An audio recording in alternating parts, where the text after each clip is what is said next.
Hi everyone, Zahrato here. Today I'm going to show you what effect and attribute if you awaken Ashwaya in IllusionConnect mobile game. As you may know, awaken partners claiming highest ability in the game. In order to awaken any partners, you'll need 240 shards of his characters, 7200 mirror dust, and also maximum intimacy. Each awakening shows unique animation, like this one with Ashwaya.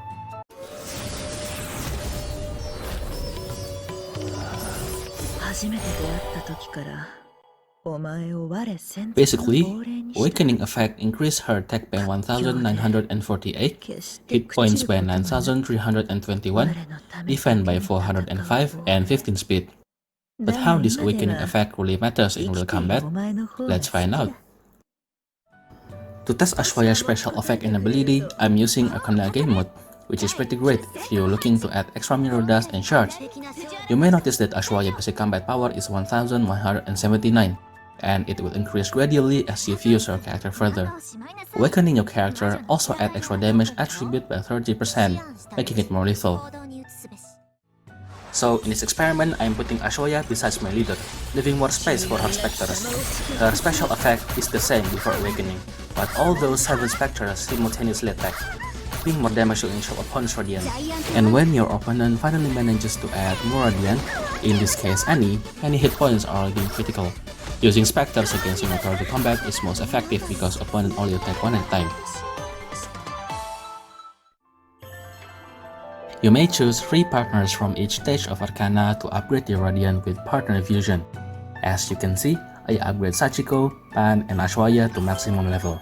Fully upgraded Ashwaya will increase her combat power to 2338, nearly twice as her initial combat power. This is the 6th stage out of 9 in Arcana game mode. I use the same strategy like previous stages. Spectres are vulnerable to either have damage, special, or normal skills by any partners like Fenebeth, with her curse effect is equal to 60% damage for 2 rounds. By comparison, Wandering Nightmares inherit 95% of Ashwaya's attack, 50% of her defense, and 50% of her hit points. Awakening effect also restores 100 rage for each round and 50% chance to use special skills. For the last comparison, this is the last stage of Arcana game mode, and I'm facing Yuki. This stage takes a little bit longer than previous stages. Yuki has commercial strength combat passive, and because of that, all of her attack decreases target's rage by an additional 330 points. Her unique attack is called Fortune Color, which is also an area of damage move. Combination of these moves made any summoner's unique attack quite useless.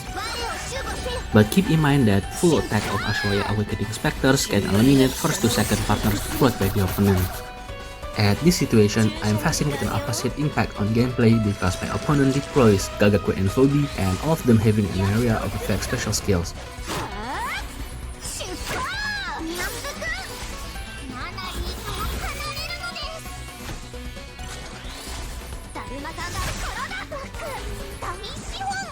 I nearly died because of Miyuki unique effect, and I also need to deploy my second Guardian, which is Sachiko. Putting Ashwaya in the same column with your leader can keep her from imminent danger, and if she's using her unique skill, she can fill your blank spots for nightmares, adding more power to the gameplay.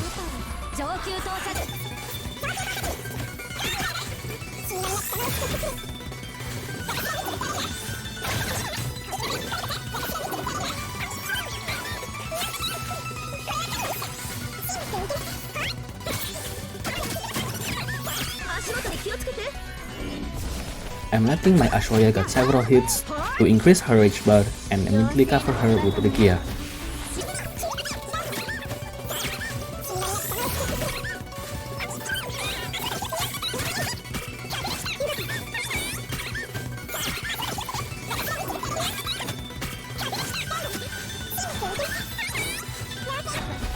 Finally, I have won the final boss battle for around 2 minutes and 30 seconds, with Ashwaya still left.